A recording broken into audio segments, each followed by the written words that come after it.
Retention talks. Talking to a Lego King. He brought up about stage fright or erectile dysfunction. I didn't have a problem with that. I had a problem with stage fright. Now I'm gonna bring you a personal story.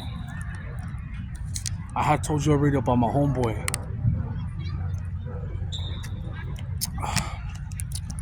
In some previous videos, I said that I had a grimy homeboy that had an uncle that had a break off, a timeout with his wife. He kicked her out. He had 5 kids with her. And at the time, he was in his late 30s. She was early 20s, like 23, 24. And there was a big age gap difference. But he worked his way in through it and broke the barrier, brought her guard down. And, it went to first, second base. And then when the real thing came to hit the home run, he couldn't perform. And it was embarrassing. But luckily, he already had a connection with her, a mental connection. It wasn't just a one-night stand. It was already a relationship. And the second time came and it was cool and nothing ever happened. No more whiskey dick or whatever. I've had that before. Not erectile dysfunction. His thing still worked. He had stage fright. Now I'm going to tell you a personal story that happened when I was a young buck. When I was a young buck, when I was like 20, 21, I was working at a bodega. I was a stacker for pants. So every morning, I would have to go and get a pallet, different styles of pants from size 28 to 42, and count the bundles side to side, the bundles of 10. So I would go 1, 2, 3, 4, 5. It was like inventory and then stack them with a gun. Some picker, let's call him M. He was a homeboy of mine at the bodega. He was talking to me about a Colombian chick. Those years, I didn't practice semen retention. I didn't care about women's body count, none of that shit. I already had known that this Colombian chick, she had a threesome with my boss. It was another older lady. She was in her late 40s. This dude was mid 30s, and she was in her mid 30s, but she looked nice. I just didn't like her legs. She had like varicose veins, even though she was skinny and proper and fine.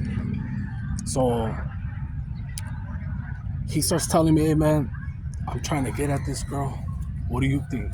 She's good?" Or trying to get validation from me, like if she's a nice catch or not. I hit that shit. Hit it. Whatever. He goes to lunch twice with her. Because that fool had a badass car. He had a Monte Carlo. It was fixed up. And I asked him, "Did you hit?" And he would just be smiling like he didn't talk about it. So I'm like, alright, that fool hit already. I'm stacking pants one day and she's in charge of quality control. Like if the buttons are fucked up, anything that's fucked up with the clothing, the zippers, etc., she's in charge of that. So she comes up to me one day and it's a Friday. And I had not bought gear. I was just racking up. So I didn't have fresh Jordans. I didn't have the 501s. I kept recycling and taking them to the cleaners. She said if we could go out to eat. I said, yeah, sure. I never planned. I never thought that we were gonna go all the way. So we work. I get home. Don't even have a whip at the time. I've had 3 whips in my life, but I didn't have a whip at that time. My homeboy takes me to the mall. By the time I get home and shower and everything, she's already outside waiting for me. And she used to work out at Bally Total Fitness. So when she came right after the gym, no bra, nothing. I was like, oh shit. But I'm starving, dude. I'm starving. I haven't ate, not even lunch where I work, because it's Friday. I'm thinking I'm gonna go eat, but this popped up out of nowhere. This is on the fly. Towards the end of my shift, she's telling me this. And then she pulls through. I'm thinking maybe she's not gonna pull through. Maybe it'll be Saturday. You know how women are flaky? So she pulls through and she tells me, where can we park? And I'm like, oh shit, we're not even gonna go eat. And I take her to another city where I've smashed before, and she knows. And this is where I got the stage fright. She turned me off a little bit. She starts off with, look, I fuck who I fuck, when I wanna fuck, but I don't like loud mouths. That's what she told me. She's like, you know your homie M? I'm like, yeah, what's up with him? He's like, I took him twice.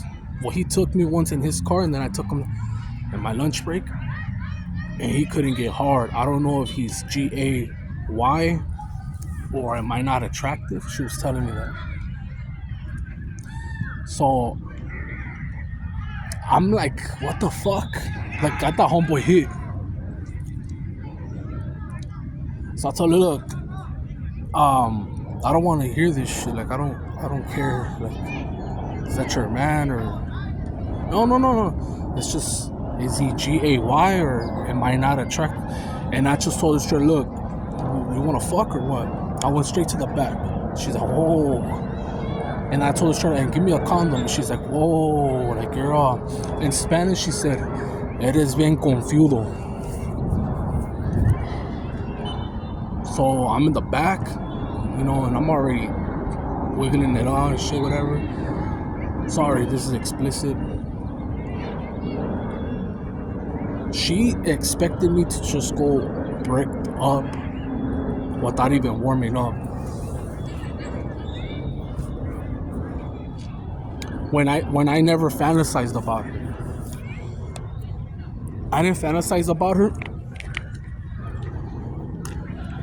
because most of the time I saw her legs.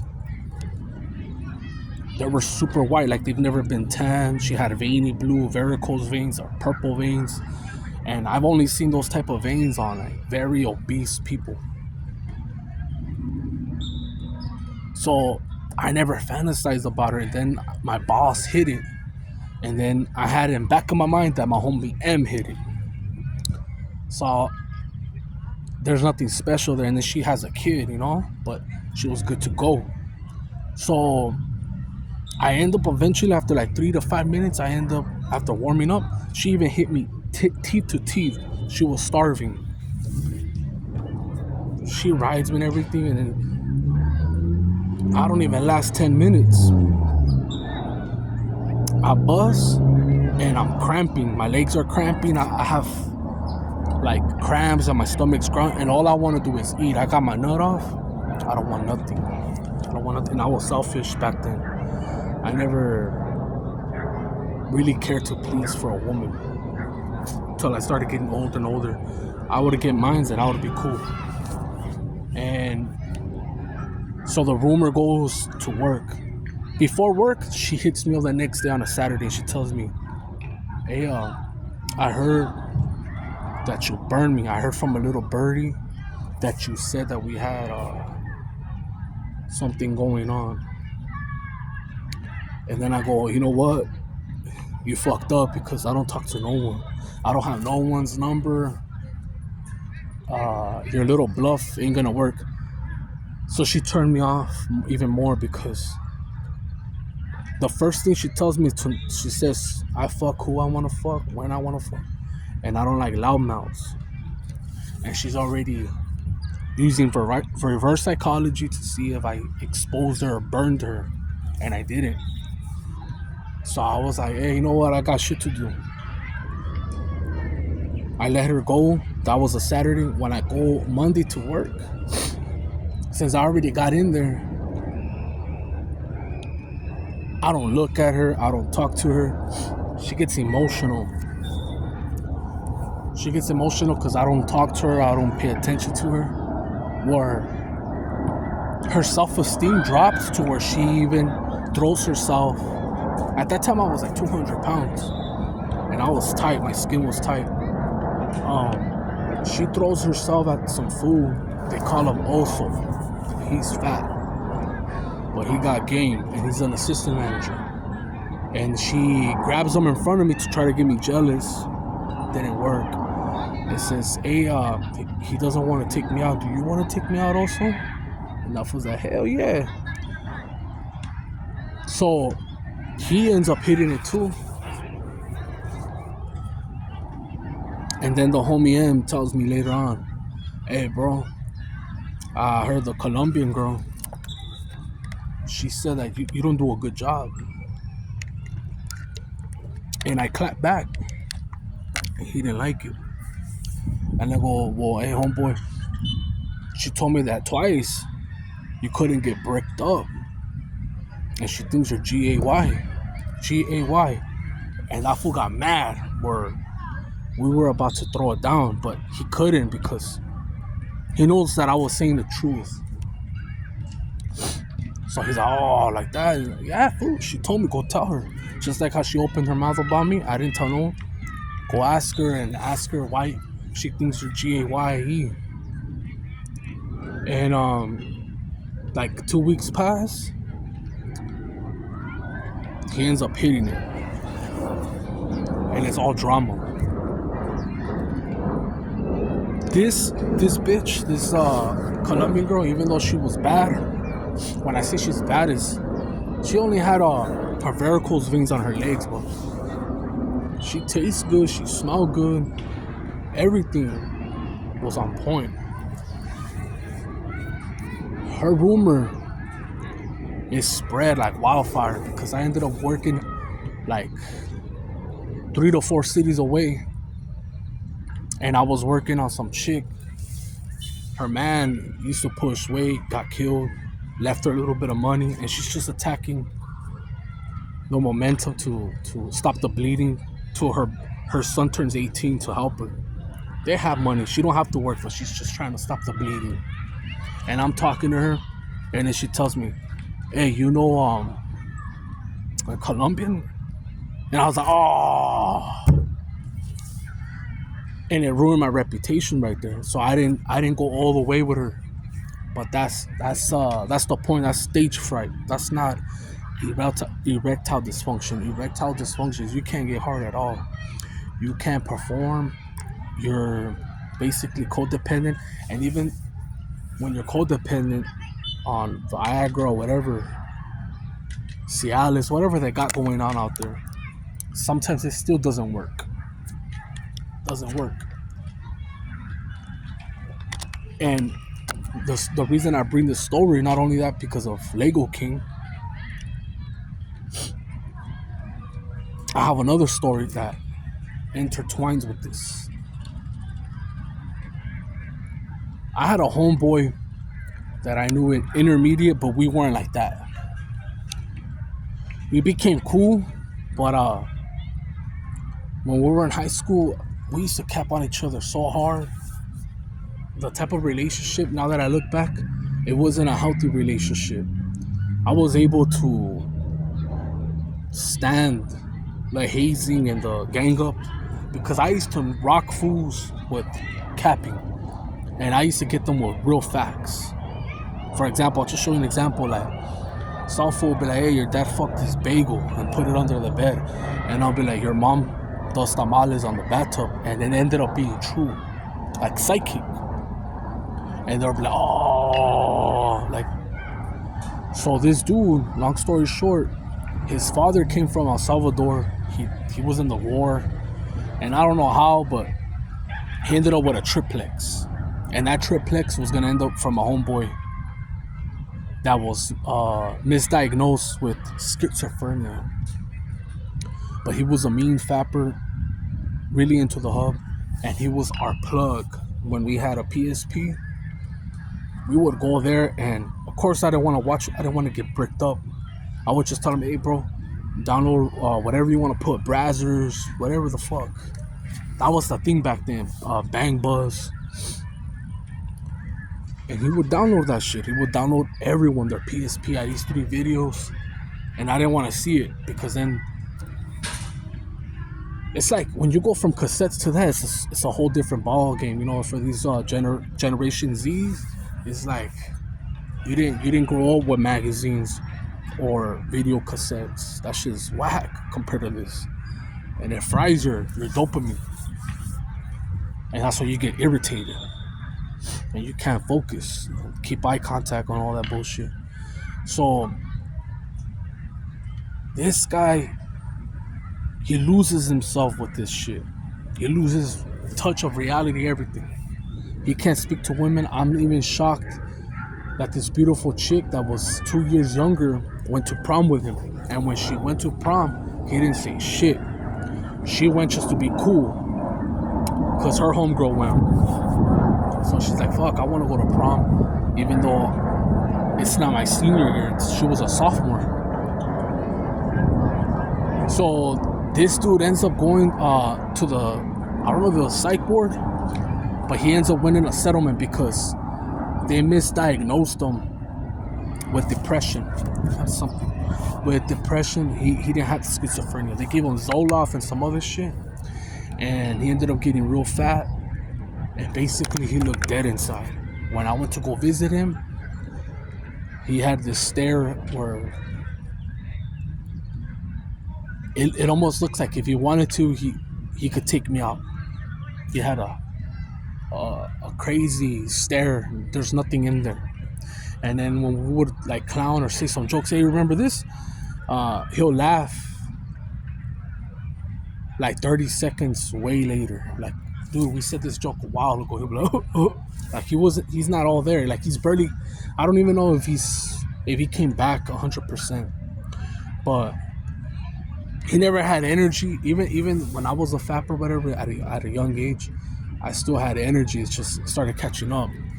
We would have to beg him to go play basketball, and it affected his mind. And the reason I bring this up is you can't be diagnosing yourself. Like, if my homeboy is the grimy guy, his uncle, the one that had stage fright, if he would have diagnosed himself, got some pills on the low, he would have fucked himself over. He would have been codependent on Cialis or whatever the fuck they sell nowadays. He would have been codependent on that for a long time. I heard that once you take that shit, it's like insulin. Like, it's not the same no more. You gotta be on that shit like steroids. You could fuck yourself up.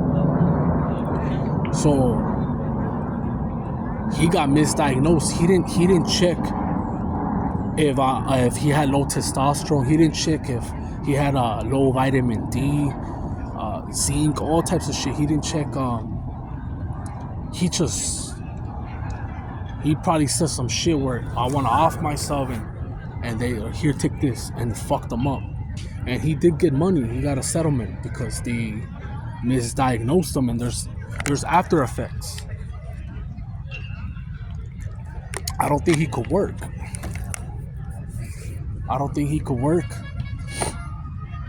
And all because of a habit like that. Now there's people that could watch it. They do content. I mean, there's content creators that are on the hub and they're watching just to fish, to make content, but they're already used to doing it. You're someone that's never had SEX, and you're wasting all your energy and watching someone else clap. When you get the real thing, you're gonna be dissatisfied because you're so used to your hand. It's not a good habit. It's not good.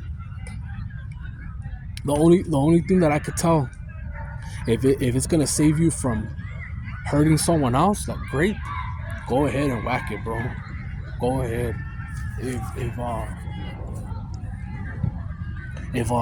If you want to do it because you don't want to get STDs, go ahead.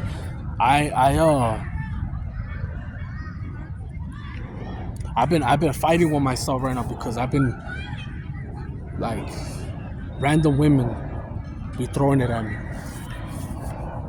And I just want to hit at least 2 years. July 23rd, I want to hit the 2 years. But I'm scared of catching something. I keep getting shit on my feed about an epidemic with AIDS and shit. And I always say that it comes with a snake bite. There's no way that thing spread that fast. It was already dying down. Like, no one was talking about it, and it's exploding everywhere. And I know that it has to do with that. And of course, no one gets tested before they do it. And me asking someone, hey, did you take the snake bite? In the time of heat, ain't nobody gonna be like, yeah, I did take it, or nah, why? It just sounds stupid, you know? So it's stage fright. I've been celibate for so long that it could happen again. And when that happens, not every female's gonna forgive you. They're gonna think you're GAY like the Colombian girl did to my homeboy. Or they're gonna think that they're not as beautiful. They're gonna feel like let down. And there's only a few women that, if they like you, they'll work with you, you know. But if it's a one night hitter quitter, nah, it's not gonna work out. It's a deal breaker, and that's my story. Keep retaining. You have your own reasons, man. I have my reasons. I already told you, Lego King. You don't gotta go crazy like me or other people. I have my reasons to. Cause you're not gonna go on a long streak like me for no reason, bro. Nobody's gonna go that long. You gotta have a good reason. And if you could work your way for 1 week, then busting every 3 weeks, or then once a month, you're good. Because it's not for everyone. That energy is crazy. And you might crash out. I almost crashed out a couple times, so you're not, it's not always, like I say, rainbows and sunshine. Like, there's gonna be days where people are gonna test you, and you might crash out driving, anything. Lately, Saturday I saw some hummingbirds. I was happy. Today I saw a butterfly and a hummingbird, and that just lets me know that I'm good, that I'm being protected. Had some good dreams. I had some dreams of females that I've never seen before just come to me and tell me that I smell good. 2 of them. So this is a lot. It's probably the only one that I'm gonna tell you that's real personal. All the other shit to me is not personal because I don't say names. But this one was about me. And I'm out.